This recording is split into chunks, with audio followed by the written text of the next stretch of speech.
What up, YouTube? This is your boy, Mr. Andre himself. Let's get started. We got to talk about everything that just happened over this past week or so, from the Lakers and the Pelicans getting eliminated from the playoffs. We got to talk about the second round matchup between both the names, the Pelicans. I mean, not the Pelicans, but the Timberwolves versus Nuggets. We got to talk about all this. So let's get started. Like the video whenever you can. I was gonna make them separate videos, but I was like, man, I might as well put these all at once since they all happened so in a row. I want to go ahead and get them out now because I ain't gonna be able to a little later on, especially while I was working and stuff for 10 hours. Anyway, let's talk about the Pelicans versus my Thunder. My Thunder handled business, swept the Pelicans up out the playoffs. Quite honestly, I didn't think we was gonna sweep them. I thought it was gonna go to 5, potentially 6 games. Like I said way earlier, one of my first video up on this channel. Well, one of my first newer viewers up on the channel was talking about my Oklahoma City Thunder and how we didn't have really any rebounding like that to outside of Chet. And I was like, well, Chet is a rookie. I can't expect a rookie to rebound the ball as much as possible. So I was like, this is gonna be a question mark whether or not we gonna who's gonna go against. But at the same time, I was like, you know what? Outside of the Lakers, I felt like we could beat the Kings, the Pelicans, and the Warriors if we had to match up against them. So we ended up getting the Pelicans, and we was able to beat the Pelicans. No Zion.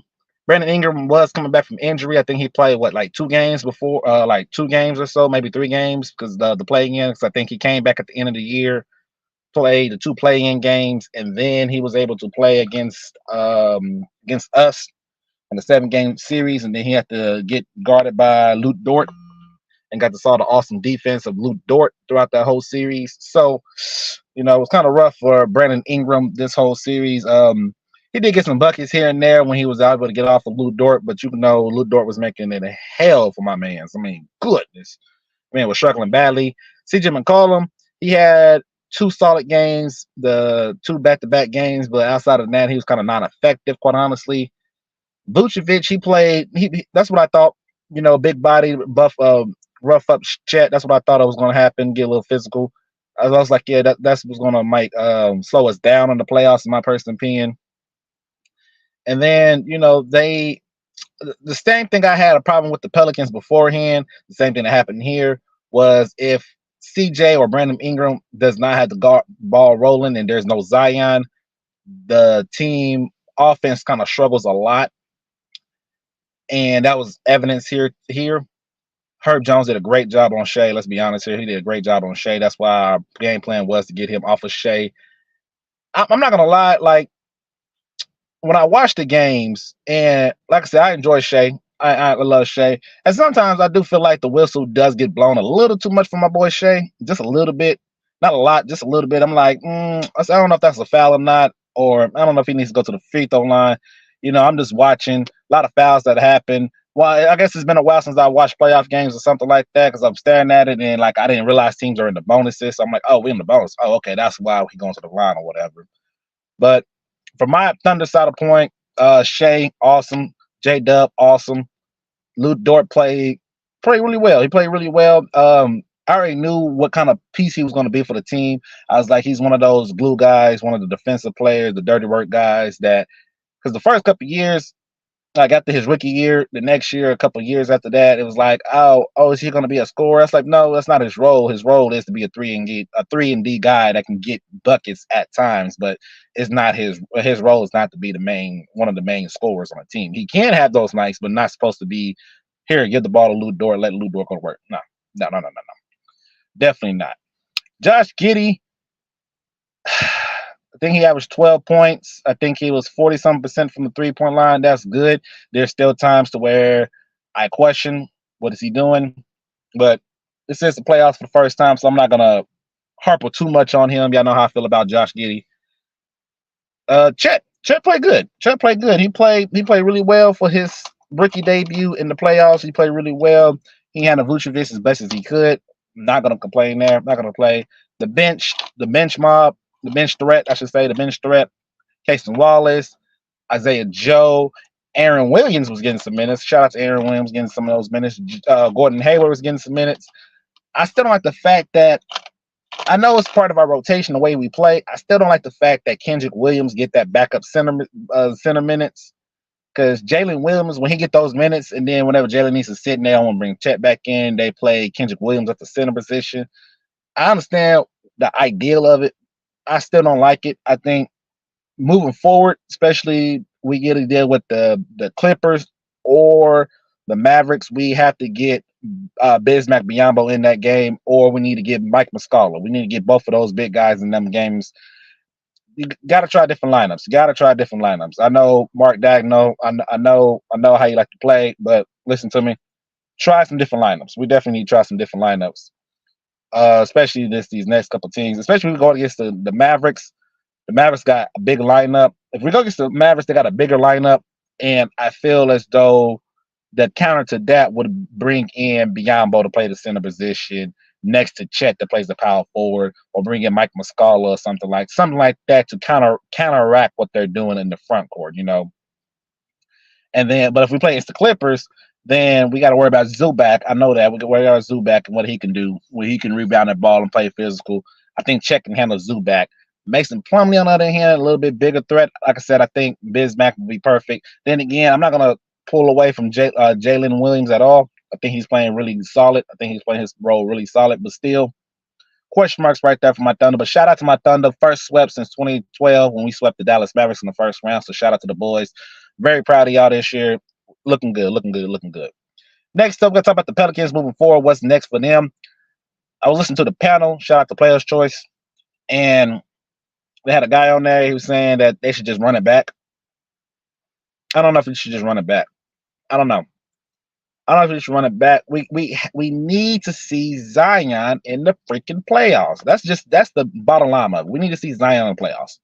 There's no ifs, ands, but we need to see him in the playoffs. We need to understand what this team can truly do fully with a healthy squad.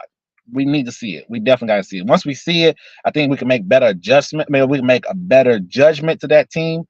But until that happens, it's gonna be hard to say something. You know what I'm saying? I think next year, that one thing they need to do is find a way to upgrade that point guard position. CJ McCollum is cool. He is not a point guard though. He's a shooting guard playing in a point guard role. Let's be honest here. We all know that. They need to find an upgrade to that point guard position. They need a steady veteran point guard or a playmaker or something like that. A 3-and-D guy, 3-and-D playmaking point guard is what they need. In my personal opinion, that's what they need moving forward. They might have to get off of CJ. We got to see what they're going to do with Valanciunas in the this offseason. I'm pretty sure he's a free agent. So we got to see whether or not they're going to bring him back or not. If they don't bring him back, that's another position they got to worry about. They need to upgrade at the center position that can continue to. I'm pretty sure they want a stretch five, right? I think that's the idea, is get a stretch five and not just another big body. You know, a stretch five that can hit at least the mid range shot that open up the space more for Zion to operate more often. Because Zion's whole game is to get to the basket, get to the basket, get to the basket, get to the basket. So maybe you convert Larry Nance Jr. into that starting center position, even though he's been playing the backup center position. Maybe you convert him into that starting position and see if he can take more threes and open the floor and space. Because if that happens, he might be a little bit undersized. I think Larry Nance is like 6'8" or 6'9" or something like that, next to Zion at 6'6".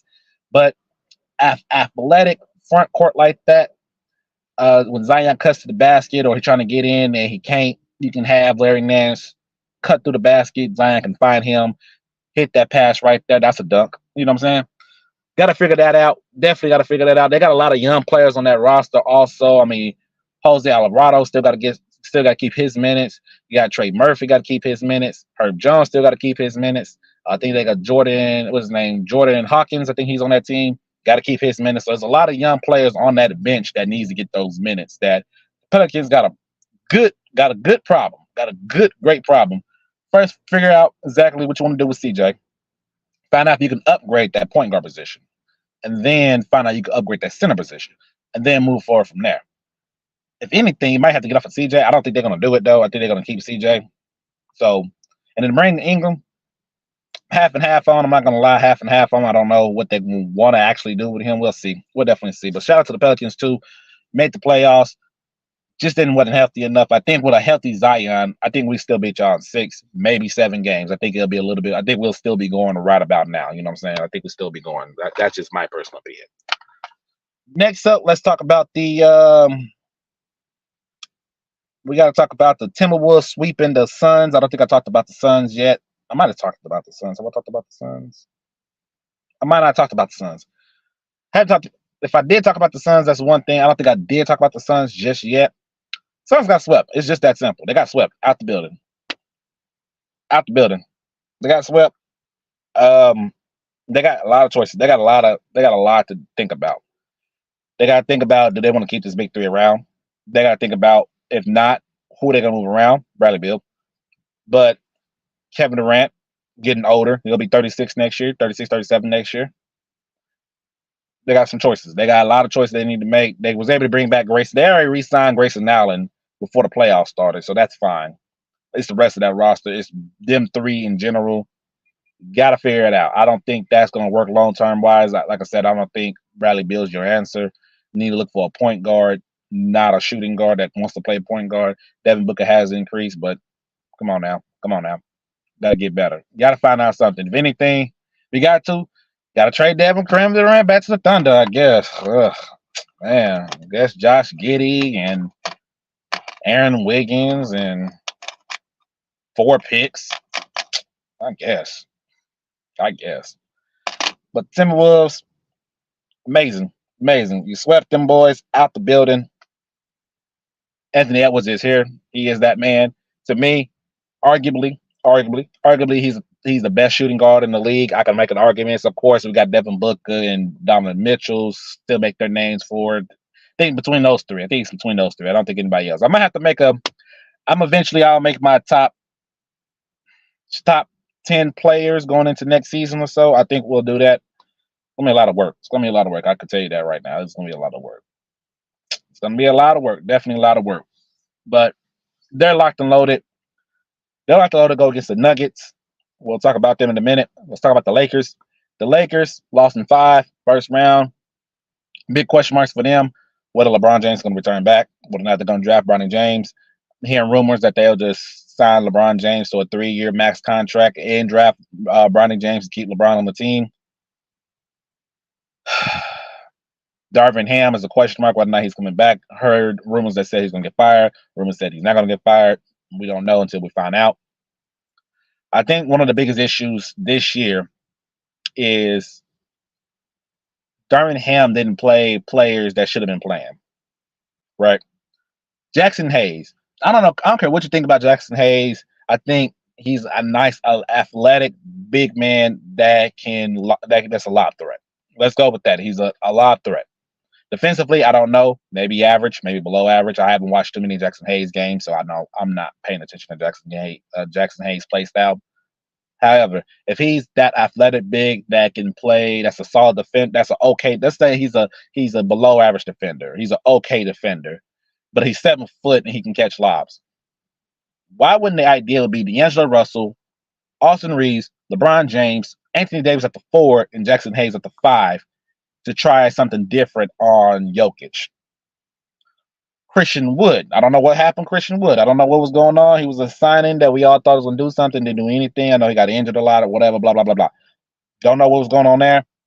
Find himself out of the rotation yet again. I don't know. Like I said, he can go to coaching. We can also talk about the players. I think Anthony Davis played a great season, a great series. I mean, he averaged like 30 and 15 or something like that. Beautiful work. Beautiful work. Beautiful work, Anthony Davis. Beautiful work. Love to see that. I just don't know what the Lakers want to do this off. I know they want to keep LeBron, but it's like, should we continue with the LeBron era? That's the question. Should the LeBron era continue? I don't know. Half of me said no. I'm like 75% of myself is saying no. We're done with that. Let's do something different. Let's go with the next era, right? Let's go with the next era. That's part of me saying go to the next era. Part of me, and then there's 25% say you might as well keep LeBron, let him in his career in LA, call it GG's. I don't. 6 years, or was it 5 years? 5 years? 19, you missed the playoffs. 20, the championships. 21, you lost in the first round, injuries. 22, you missed the playoffs. 23, conference finals. 24, first round exit.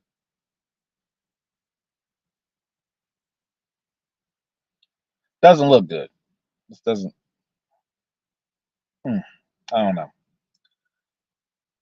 If you ask me personally, I think the idea would to go ahead and let LeBron walk because we need to find a new era of the Los Angeles Lakers.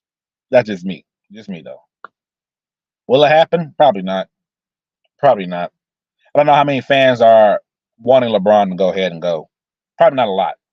That's fine. That's okay because I could be in the my minority. That's fine. That's fine. That's just me. The Nuggets is not as strong as they were last year. I can tell you that right now. They're not as strong as they were last year. Outside of the starting five, that bench threat is really questionable. Reggie Jackson is Reggie Jackson. He's just not he inefficient. He's an inefficient player that he just whatever, in my personal opinion. DeAndre Jordan is just old. He's just old. Let's be honest. He's just old. He's old. Peyton Watson and Christian Braun really hasn't taken that next step up type deal that I thought. So that's why I question why the Nuggets didn't try to sign anybody, any type of person, minimals or anything like that. Players that played in the league or something like that. Anybody could have helped them out.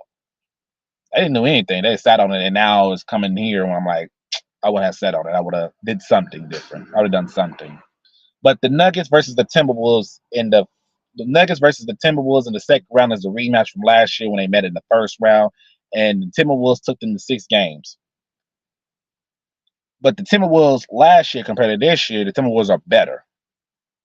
So with the Timberwolves being better than they were last year, the real question is, can the Timberwolves actually beat the Nuggets? I think they can. Why wouldn't I think that? Why wouldn't I think that? Who's guarding? Who is it? KCP on Anthony Edwards. I think KCP on Anthony Edwards, he can do just as best a job as he can. I don't think he can slow that man down. I think after a while in the NBA, when players hit a certain range, certain level, no matter how good of a defensive player you are, you just can't touch them. I think Anthony Edwards is entering that atmosphere of being untouchable. And KCP is going to do the best job he can, but I don't think he can touch him. Who's on Jamal Murray? Because Jamal Murray in the first round really didn't play amazing like he did last year. Maybe that's stemming from the injury he had, the injuries that he had throughout the year or so. But they're gonna have Mike Conley on him, right? Mike Conley, older veteran guy, but he can still play some defense, so that should be fun. Michael Porter Jr. could be a difference maker again. First round, I think he averaged close to 23 points per game or something like that. I'm not too for sure. I'm not 100, but he got Jaden McDaniels on him. Huh. Fantastic defensive player. Let's be honest, fantastic defensive player. Aaron Gordon on Cat. It should be interesting because Cat played pretty solid in the first round. So now he gets to go in the second round. A confident booster, quite honestly. It's a confident booster for Cat. It has to be because he was there when they made the playoffs the first time with Jimmy Butler and they took that L. He didn't play good. And then last year, he didn't really play too good either. So this year, getting out the first round and now in the second round, and he don't have to be the main guy. He could be the second guy. I think Cat can give Aaron Gordon some problems this year. And then Rudy Gobert, he's going to play the best defense he can on Jokic. Like I said, some players, once they hit that atmosphere of untouchable, can't mess with them. Defensively, once again, I feel the Timberwolves should be able to lock down defensively. The Timberwolves bench is way better than the Nuggets bench, as I said. So that's why I'm pushing more to the Timberwolves actually taking this in about 6 games, quite honestly, 6 or 7 games, quite honestly.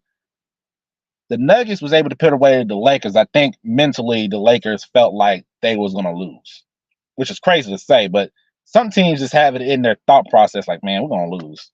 Yeah, we get up by this much, but they're going to come back, and they start seeing them coming back, and they get nervous, and they just end up losing. Here, I don't think that's going to be the issue. The Timberwolves want this rematch. They know they have to get through the champions, which is the Nuggets. I think they're going to push through, and I think they're going to beat the Nuggets. Am I crazy? Oh, yeah. If the Timberwolves can beat the Nuggets, what's stopping the Timberwolves from reaching the finals? I don't think my Thunder can stop them. The Clippers or the Mavs, that's a toss up. Depends on who wins. It's a toss up. It is a toss up because I think the Timberwolves. I think going forward now, I think the Timberwolves have the best matchup against everybody. In my personal opinion, they got somebody that can guard Luka. They got people that can guard James Harden, Kawhi, and PG. And Kawhi, he's a question mark every game because we don't know if he's good to go or not. So what's you know what I'm saying? And then over there at the Nuggets, once again, they got the personnel. They got the personnel. I'm not gonna stamp it just yet. Like I said, we're gonna see. I think they play Saturday, if I'm not mistaken. Nuggets versus T Wolves is Saturday. I will be tuning in, locked in to see what's going on here. On the East, I'll talk all about the West. I know that's all about the West because on the East side, we still got games going on. The Bucks was able to beat the Pacers. I think the Pacers messed up. They should have ended the Bucks. Don't have that series keep going. Do not have that series keep going, Pacers. The worst thing you want to do is keep the series keep going and finding out that Dame can play the next game or finding out that Giannis is ready to go. I don't think Giannis will be good, but just imagine. But Dame coming back changes the outcome of the games then. And then the Pacers was up 3-1, could blow a 3-1 lead. Don't have that. Handle business, Pacers. You need to handle those business. You lost last night against the Bucks. The Bucks had a crazy scoring average from Middleton and Bobby Portis, and Patrick Beverly was in double-digit assists. That can happen. I think Patrick Beverly is good for one game like that. I don't think for the rest of the series, unless I'm tripping. Unless this man gonna keep doing that, I don't know. Pacers, close the game out before Dame or somehow Giannis is back into the lineup. Close it out. Close it out. Stop playing. The Knicks versus the 76ers has, I think, by far been my favorite series so far. The physicality, the back and forth, it's been amazing to watch because it's so much stuff that's going on. We got Jalen Brunson just playing out of his mind. Facts. If the Wolves get past the Nuggets, they winning. Yeah, definitely. That's why I was like, that's why I'm questioning on that one. We got Jalen Brunson playing out of his mind over there with New York. We got them, like, the role players are stepping it up. It's crazy that the role players are playing, just stepping them up like that. It's crazy to see. I'm loving it though. I love watching the Sixers and Knicks. I'm glad we got that in the first round. Quite honestly, I'm glad they got that in the first round because it's been amazing. And they had to go to overtime. 76 had to go to the overtime to beat the Knicks. I'm like, golly, I don't know about that. Golly, it's wonderful. It's wonderful to see. The Clippers need to close it. Not the Clippers. The Celtics need to close it out against the Heat. They lost Porzingis. By the way, they lost Porzingis, so Porzingis is out for maybe the rest of the first round, maybe going to the second round. They need to hurry up and close their series. They taking too long, and that's why I question whether or not the Celtics can actually win a championship this year. Every year, quite honestly, the team is built to win a championship. But if you can't hurry up and close out this Heat team that's been playing with y'all for the past few seasons, you close them out. Should have shut them out. Shut the door on them. Hurry up, because the longer the series go, Drew Holiday's up there in age. Al Horford's up there in age. You don't want Al Horford to go down because then you ain't got no front court. You got to play Luke. What's his name? Luke Cornell, whatever his name is. You got to play players that shouldn't be in the rotation. Hurry up. Close it out, Celtics. Hurry up. Don't. Hurry up. Finish it up. I mean, it's exciting. This basketball, love it. You got Warrior. You got what you said, Wolves and Celtics. It should be. It could be because I think the Wolves can handle the Nuggets in 6 to 7 games. The Celtics should just be hurry up and getting it done out east because, quite honestly, a lot of injuries is literally favoring them way to the championship. I don't see why wouldn't it favor their way to the championship. If the Celtics don't make it somehow, I'm just shaking my head. That's all I know. Just shaking my head. There shouldn't be a reason why, unless there's injuries. That's why I said hurry up, finish your series, get rested. Let's get it. Tonight, who plays tonight? I think the Clippers and the Mavs should be playing tonight. I think is it Celtics and Heat supposed to play tonight? I think I think they might be playing tonight because I know the Cavs and the Magic play. The Cavs beat the Magic. That's a tight game too. That's a little fun game. If you want to see two young teams going at it, trying to look for a new team, the Mavericks and the Cavs are a fun team to look at. Pablo Banchero has been playing really well and going against this veteran Cavs team because they got question marks too. Because if they lose in the first round, Donovan Mitchell, he's gonna be like, man, get me out of here. Get me up out of here. So it's like I said, this year's playoffs is very interesting because we no longer have Curry, Durant, or LeBron in the playoffs, which is awesome. I'm cool with that. I'm fine with that 100% because now we get to see these young players and the young teams step it up and play basketball, and it's exciting to see because it's allowing fans to look at the playoffs and look at new teams and younger players that's coming up and taking over the league, which is awesome to see. It's definitely awesome to see. But let me get up. Let me get up out of here. I didn't get back into this job before I get in trouble. Shout out to Rome. I appreciate it. And I'll catch y'all on the next call this a podcast, I guess. I'll catch y'all then.